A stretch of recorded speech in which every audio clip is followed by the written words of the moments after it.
주신 은혜를 기억하고 하나님께 나아가는 저희들 되어지기를 간절히 소원합니다. 우리 한번 오른쪽 왼쪽 앞에 뒤에 서로 한번 인사하고 말씀 앞에 나아갔으면 좋겠습니다. 잘 오셨습니다. 네. 사랑합니다. 네.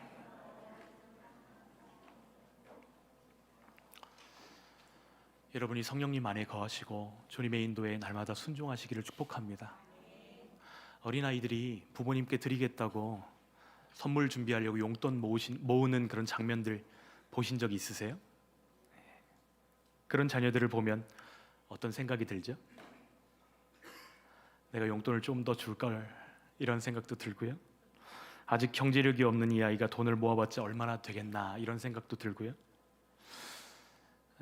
그러나 모든 아빠들은 자녀가 모은 돈의 액면 때문에 기뻐하지 않습니다. 아빠를 생각하는 그 마음 때문에 흡족하고 또 아빠를 생각하는 그 마음만으로도 고마움을 느낍니다. 왜냐하면 부모가 정말로 갖기를 원하는 것은 자녀가 주는 선물보다 자녀와의 친밀한 사랑의 관계이기 때문이죠. 저에게는 여러분을 향한 소원이 있습니다. 여러분이 아버지의 사랑 안에 거하는 것입니다. 하나님과 친밀한 관계 속에서 참 행복을 누리고 그 복을 나눠주는 복의 통로로 사시기를 축복합니다. 오늘 저는 여러분들이 그렇게 살아갈 수 있는 열쇠를 손에 들려드리고자 합니다. 그 열쇠는 순종입니다. 이전에 참 많이 불렀던 찬양이 있는데요, 아시는 분들은 한번 같이 불러봤으면 좋겠습니다. 내게 강같은 평화, 이 찬양 혹시 알고 계시죠?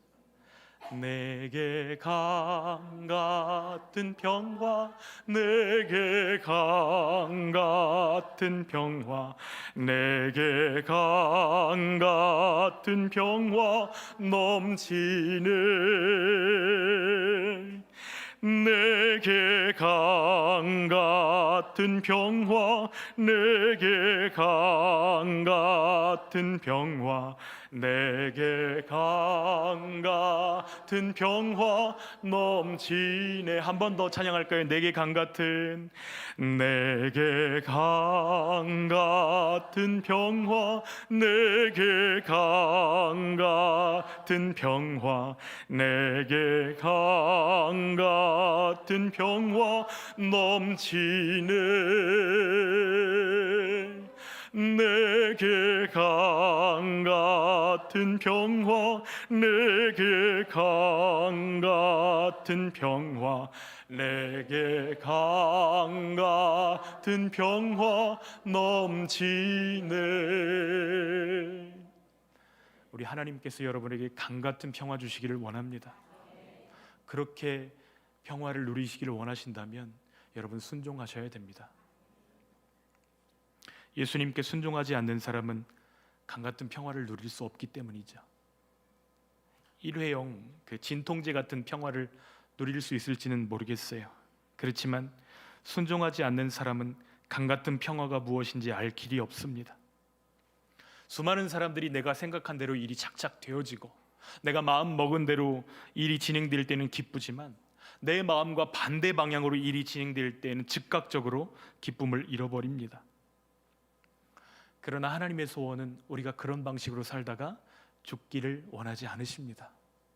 하나님이 우리 안에 거하시며 강같은 평화를 주시고 또 그것을 누리며 살기를 원하십니다. 그 열쇠는 딱 하나, 순종밖에는 없습니다. 우리가 하나님께 받아 누릴 평강, 평화, 은혜, 그것을 받을 수 있는 통로가 순종이었다면 그 창고를 걸어 잠그는 키도 하나 있습니다. 그것은 불순종입니다. 베푸신 은혜를 기억하고 순종하면 반드시 축복으로 이끄시지만 베푸신 은혜를 망각하고 불순종하면 반드시 저주에 빠지게 된다. 이것이 신명기에 연속되는 설교입니다. 이스라엘 전 역사가 하나님께 순종할 때 이스라엘이 어떤 복을 누리며 어떤 복을 받았는지를 보여주지만 하나님께 불순종할 때 하나님이 주신 복을 누리지도 못하고 끼치지도 못하는 짜투리 민족으로 전락하는 것을 보여줍니다. 우리 어떻게 해야 되죠? 다윗이 우리에게 아주 좋은 모범을 보여주고 있습니다. 역대상 17장의 배경을 잠깐 말씀드리면 지금 다윗은 마음이 몹시 불편합니다. 왜 불편할까요? 다윗의 왕국을 침략하려는 외세의 침략이 있었을까요? 그런 거 아닙니다. 지금 다윗에게는 그런 위협이 없습니다. 하나님이 가는 곳마다 다 이기게 하셨거든요. 그러면 다윗 왕국의 경제적인 위협이 닥쳤기 때문일까요? 그것도 아닙니다. 지금 다윗은 가장 안정되고 가장 평안하고 태평한 시대의 나라를 다스리고 있습니다. 하나님이 그에게 부와 귀를 주셨기 때문이에요. 그런데 그의 마음이 왜 불편할까요? 처한 상황 때문에 불편한 것이 아닙니다. 하나님과의 관계 때문에 불편한 것입니다. 나는 너무 멋진 백향목 궁궐에 살고 있는데 하나님의 언약궤는 거칠고 낡은 텐트 속에 계시다니, 그것을 생각할 때 하나님이 정왕이시고 나는 부왕인데, 부왕은 백향목 궁전에 살고 있고 정왕이신 하나님은 장막 가운데 계시다. 이것이 몹시도 불편한 것입니다. 그래서 다윗은 이 일을 여러 번 생각하고 여러 번 결심한 다음에 하나님의 종 선지자 나단을 부릅니다. 제가 하나님을 위해 집을 지어드려야 되겠습니다. 나단이 생각할 때 그것은 생각해 볼 여지도 없어요. 명백하게 하나님이 기뻐하실 일이라고 생각돼서 그렇게 하십시오. 그런데 그날 밤 하나님이 나단에게 나타나셔서 말씀하십니다. 아니,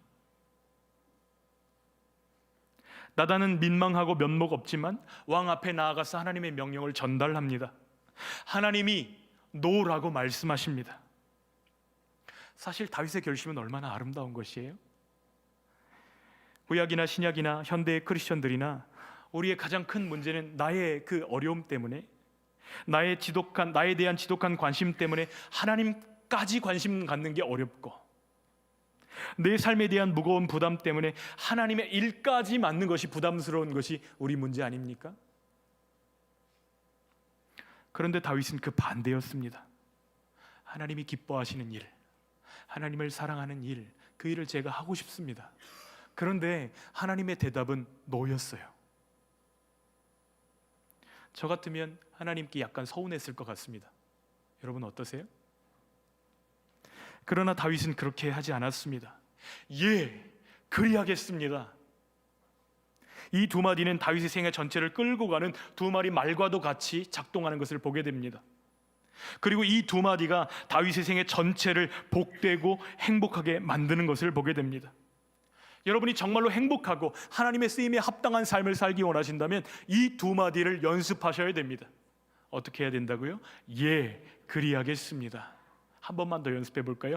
예, 그리하겠습니다. 이것을 말로 고백하기는 쉬운데 행동으로 행하는 것은 굉장히 어렵습니다. 환경 때문에 그런 것이 아니에요. 우리는 본성적으로 이것을 싫어합니다. 우리 기질이 그것을 좋아하지 않기 때문에 어려운 것이죠. 끊임없이 우리의 순종을 발목 잡는 우리 안에 있는 육, 밖에서 우리를 끌어당기는 마귀, 그리고 세상의 유혹들을 이기고 승리하려면 다윗으로부터 4가지 원리를 배울 필요가 있습니다. 첫 번째는 순종하는 이유입니다.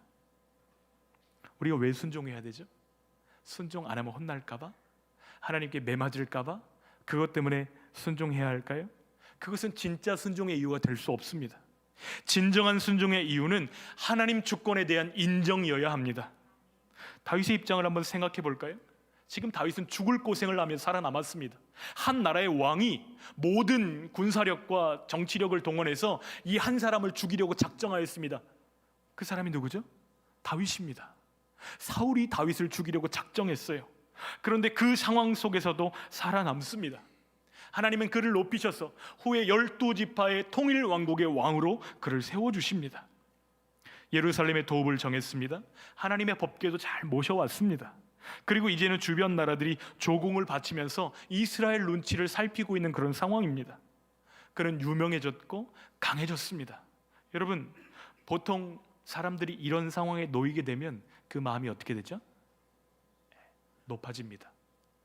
마음이 높아진 사람들이 제일 싫어하는 말이 있습니다. 그것은 노입니다. 노. 거절당할 때, 거부당할 때 마음이 높아진 사람들은 견디지 못합니다. 성전 건축을 위한 다윗의 꿈, 하나님께 대한 사랑, 주님을 향한 오랜 그의 계획이 단 2글자로 거절당하고 있습니다. 노.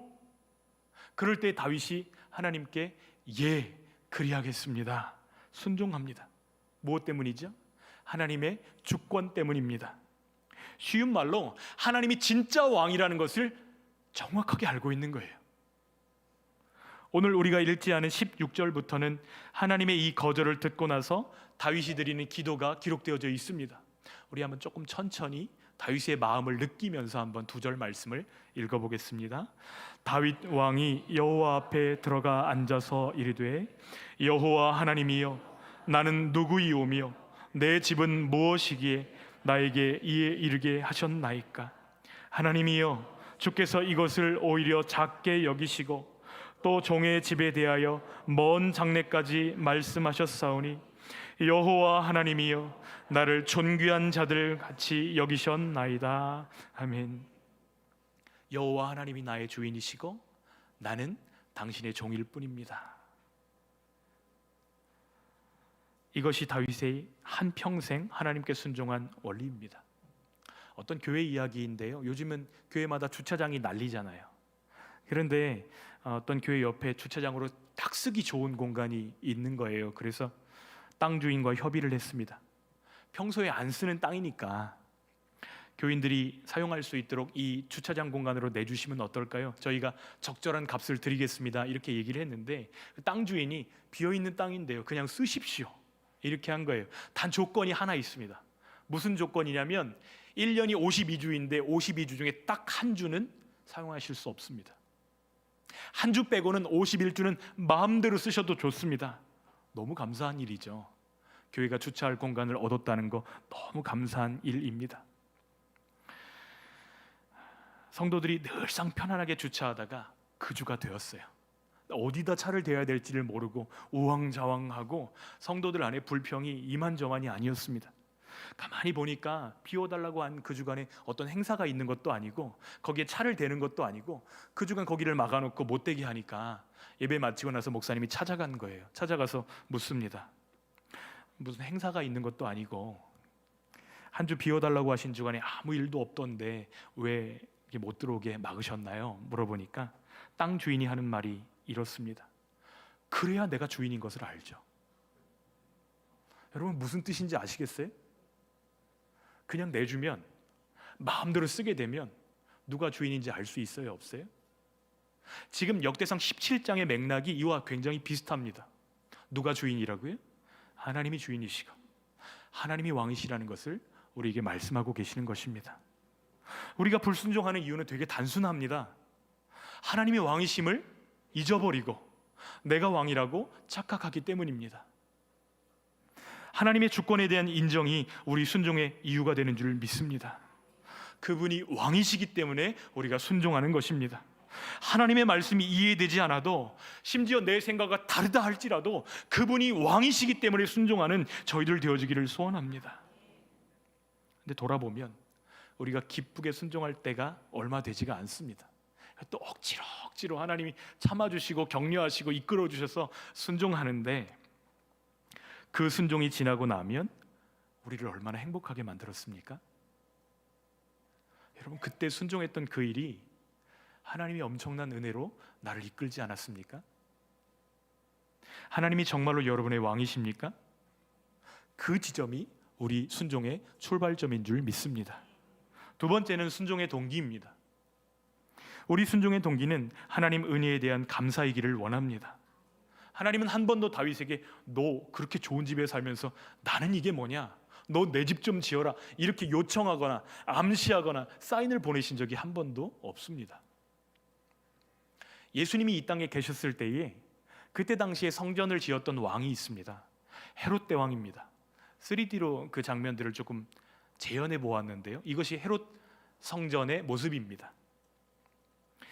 지금 거의 2000년 가까운 시간이 흘렀음에도 헤롯 대왕 때 지었던 건물들이 이스라엘에 아직 많이 남아 있습니다. 헤롯은 왜 성전을 지었을까요?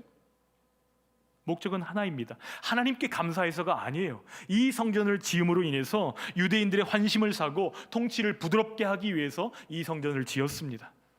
그러나 다윗이 성전 짓기를 원하는 그 마음은 헤롯과 같지 않아요. 하나님을 사랑하고 내게 베푸신 하나님의 은혜가 감사했기 때문에 하나님 저 성전 짓고 싶습니다 이렇게 말씀드린 것입니다. 그런데 하나님이 뭐라고 말씀하세요? 그럼에도 불구하고 하나님께 예 그리하겠습니다 대답할 수 있었던 이유, 그 순종의 동기는 하나님이 내게 베푸신 은혜를 기억했기 때문입니다. 하나님이 내게 주신 그 은혜를 기억하며 감사함으로 순종하는 저희들 되기를 축복합니다. 순종만이 하나님이 우리에게 주실 수 있는 최상의 삶으로 우리를 이끄시는 줄 믿습니다. 주님이 우리에게 순종을 가르치시기 위해서 어떤 때는 징계하십니다. 어떤 때는 매를 드십니다. 우리는 축복을 받기 위해서나 하나님의 보복이 두려워서 순종하는 것이 아니라 하나님이 나를 얼마나 사랑하셨는지, 그리고 지금 하나님이 얼마나 나를 사랑하시는지, 앞으로 하나님이 얼마나 나를 사랑하실는지를 내다보면서 순종하는 줄 믿습니다. 주님을 기대하고 주님께 감사하는 저희의 심령이 되기를 간절히 소원합니다. 여러분, 말은요 지치면 뛰지 않습니다. 말이 지쳐가지고 딱 섰을 때에는 채찍으로 때려도 앞으로 가지 않습니다. 그 자리에 서버리는 것이죠. 혹시 여러분들 가운데 이 말처럼 순종이 버겁고 무겁고 지겹고 힘든 분들이 계십니까? 어쩌면 이미 마음속에서 나는 정말 순종할 수 없어, 순종하기 싫어, 이미 불순종을 향해서 마음의 문을 열어놓고 계시는 분들이 계시지는 않습니까? 지독한 영적 침체를 극복하는 유일한 길은 하나님의 은혜를 기억하는 것뿐입니다. 하나님의 은혜에 눈이 열린 사람은 순종하는 일이 무겁지가 않아요. 순종하는 것이 순종하지 않는 것보다 훨씬 더 귀한 결과로 연결되는 것을 알기 때문입니다. 우리 순종의 동기를 점검하시기를 부탁드립니다. 세 번째는 순종의 방법입니다. 순종의 방법은 하나님이 말씀하신 대로입니다. 하나님이 말씀하신 그대로 순종하는 것이죠. 나의 최선, 나의 소원, 나의 열심으로 순종하는 게 아닙니다. 하나님이 말씀하신 그대로 순종하는 것이 중요합니다. 여러분, 신하가 왕의 어명을 받았는데 그 뜻에 내 생각을 앞세운다고 하면 그것은 반역입니다. 왕께 대한 모독입니다. 다윗이 하나님께 제가 성전 지어드릴게요 말씀드릴 때 하나님이 거절하셨습니다. 그러나 그가 실망하지 않고 분노하지 않고 예 그리하겠습니다 대답합니다. 노라고 말씀하신 하나님이 무엇이 가장 좋은 것인지를 알고 계시고 또 보고 계시고 행하고 계시고 나에게 허락하신다는 것을 믿었기 때문이죠. 사울 왕이 무너졌던 이유는 불순종 한 가지입니다. 내 생각에는 지금 제사하지 않으면 백성들의 마음이 뿔뿔이 흩어지고 지금 제사하지 않으면 이 전쟁에 지게 될 것 같은데 왜 선지자 사무엘은 이렇게 안 오는 거야? 꼭 제사는 제사장만 드려야 되나? 여러분, 그래서 도무지 제사장이 아니고는 할 수 없는 그 일을 사울이 행하기 시작합니다. 자기 생각에 좋은 대로 제사를 드리고 있습니다. 아말렉과 전투를 앞서서 하나님께서 사울에게 하신 것 말씀이 있잖아요. 내가 이 전쟁에 반드시 이기게 해주겠다. 그러나 반드시 너는 이 전쟁에 있어서 아말렉과 전투할 때에 모든 살아있는 것들을 다 죽여 멸하도록 하여라. 진멸 명령을 내리십니다. 헤렘이라고 하죠. 왜 살아있는 사람뿐만 아니라 모든 가축을 멸하라고 말씀하시죠? 이 진멸을 통해서 하나님 대적하는 악한 자들을 하나님이 어떻게 심판하시는지를 보여주는 심판의 대행자가 되라는 것입니다. 승리는 보너스로 얹어주시는 것이죠. 그러나 사울이 전쟁에서 승리하고 돌아올 때 그 생각이 바뀌었습니다. 우선 승전 기념비를 세웠습니다. 누가 했다고 썼을까요? 그리고 아말렉 왕 아각을 죽이지 않고 포로로 끌고 옵니다. 왜요? 사람들 앞에 보여주고 승전 기념일에 그를 조롱하고 자기 인기를 높이기 위해서 보여주기 위한 보여주기거리로 아각을 사로잡아 옵니다. 그리고 건강하고 힘있고 살진 모든 짐승들을 다 살려놓습니다. 이 좋은 걸 왜 죽입니까? 이게 다 돈인데요. 이게 경제고 자산이고 나라의 살림인데 하나님도 참 뭘 몰라도 한참 모르시지. 이거 다 죽이라는 게 말이 됩니까? 그러면서 사무엘에게 이야기합니다. 하나님께 제사하려고 좋은 것만 남겼습니다. 여러분, 불순종의 결과가 무엇이죠? 그날의 사울이 하나님께 영구히 버림을 받게 됩니다. 사울을 비참하게 만들었던 것은 다른 것이 아닙니다. 그의 불순종이 그를 비참하게 만들었다는 것을 우리가 기억하기를 원합니다. 하나님이 명하신 그대로 순종하는 것이 중요합니다. 내 생각대로, 내 계산대로, 내 옳은 대로 순종하다가는 사울과 같은 결과를 맞이할 수 있기 때문입니다. 우리가 불순종하는 이유가 크게 다르지가 않습니다. 하나님보다 내가 더 지혜로운 것 같고, 하나님보다 내가 더 잘 안다고 생각하기 때문에 불순종합니다. 언제 갈등하죠? 하나님의 생각과 내 생각이 부딪히는 것 같을 때 우리는 갈등합니다. 언제 우리 순종하죠? 내 생각과 하나님의 생각이 같을 때 우리 순종합니다. 그런데 엄밀히 보면 순종이 아닐 때도 있어요. 내 생각과 맞기 때문에 내가 따라갔을 뿐이지 하나님께 순종한 것이 아닐 수도 있다는 것입니다. 진짜 순종하고 있는지는 하나님의 생각과 내 생각이 다를 때 어떻게 하는지를 보면 그 사람이 진짜 순종하는지 가짜 순종, 신용하고 있는지를 다 알게 되는 것이죠. 내 생각을 내려놓고 하나님의 생각을 선택하시는 저 여러분 되시기를 축복합니다. 예, 그리하겠습니다. 이게 진짜 순종이기 때문이죠.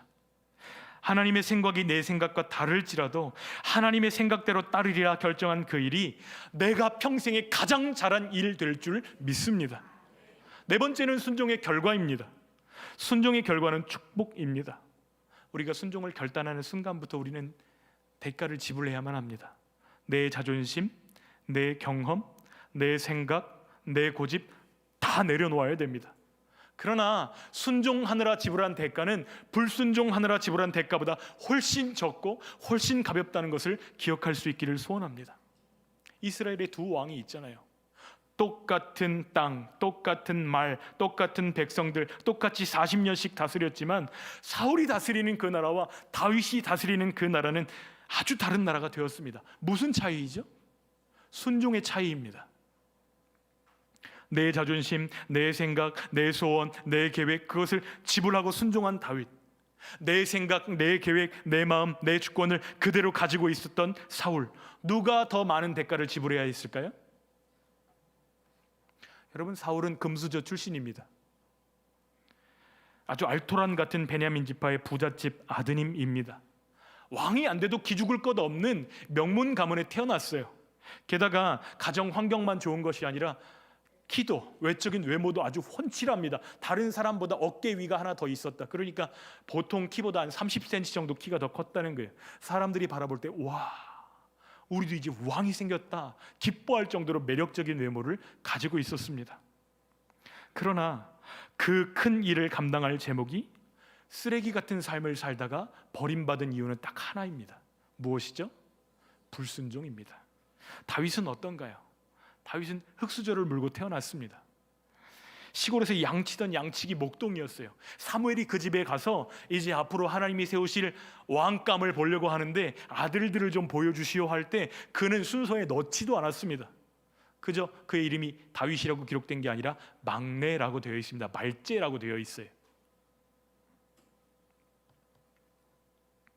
그랬던 다윗이, 예비 후보에도 들지 못했던 다윗이 이스라엘에서 가장 존경받는 왕이 되었습니다. 무엇 때문이죠? 순종 때문입니다. 어차피 순종해도 지불하고 불순종해도 지불해야 될 대가라고 한다면 우리가 사울의 길을 걷지 않기를 하나님이 원하시는 것이죠. 순종하는 다윗에게 하나님이 말씀하십니다. 조금 천천히 읽어볼 텐데요, 7절로 12절 말씀을 같이 한번 읽겠습니다. 또한 내 종 다윗에게 이처럼 말하라. 만군의 여호와께서 이처럼 말씀하시기를 내가 너를 목장 곧 양떼를 따라다니던 데에서 데려다가 내 백성 이스라엘의 주권자로 삼고 내가 어디로 가든지 내가 너와 함께 있어 내 모든 대적을 내 앞에서 멸하였은즉 세상에서 존귀한 자들의 이름 같은 이름을 내게 만들어 주리라. 내가 또 내 백성 이스라엘을 위하여 한 곳을 정하여 그들을 심고 그들이 그곳에 거주하면서 다시는 옮겨가지 아니하게 하며 악한 사람들에게 전과 같이 그들을 해치지 못하게 하여 전에 내가 사사에게 명령하여 내 백성 이스라엘을 다스리던 때와 같지 아니하게 하고 또 내 모든 대적으로 내게 복종하게 하리라. 또 내게 이르노니 여호와가 너를 위하여 한 왕조를 세울지라. 내 생명의 연한이 차서 내가 조상들에게로 돌아가면 내가 내 뒤에 내 씨 곧 내 아들 중 하나를 세우고 그 나라를 견고하게 하리니 그는 나를 위하여 집을 건축할 것이요 나는 그의 왕위를 영원히 견고하게 하리라. 아멘. 여러분, 하나님이 지금 다윗과 맺고 계시는 이 언약의 내용이 무엇이죠?